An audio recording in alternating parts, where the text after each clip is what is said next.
La Comunidad de Aragón es la única de toda España en la que ya ha entrado en vigor la Ley de Custodia Compartida. Esta ley fue aprobada hace 3 meses y hoy ya es un hecho.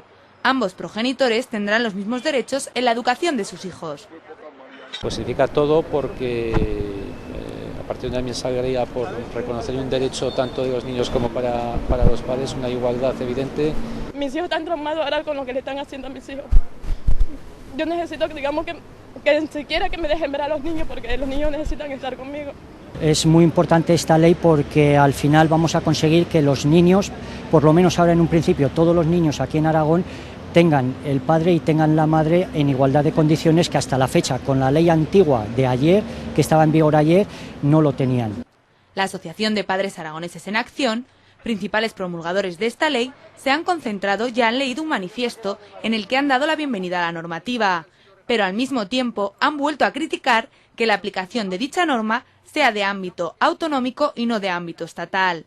Se trata simplemente de que hoy estamos orgullosos, contentos, pero no podemos dejar de pensar en los hijos de nuestros vecinos, de los catalanes, de los valencianos, de los vascos, de todo el arco español, que también queremos que tengan los mismos derechos. Y por eso estamos aquí hoy para decir sí a la ley de custodia compartida, sí a la ley aragonesa, pero queremos que haya una ley estatal. Ahora procederá a la lectura. Actualmente, el porcentaje de los padres que, sin acuerdo con las madres de sus hijos, tienen este tipo de custodia es mínimo. Pero con la ley de custodia compartida se aplicará de forma preferente.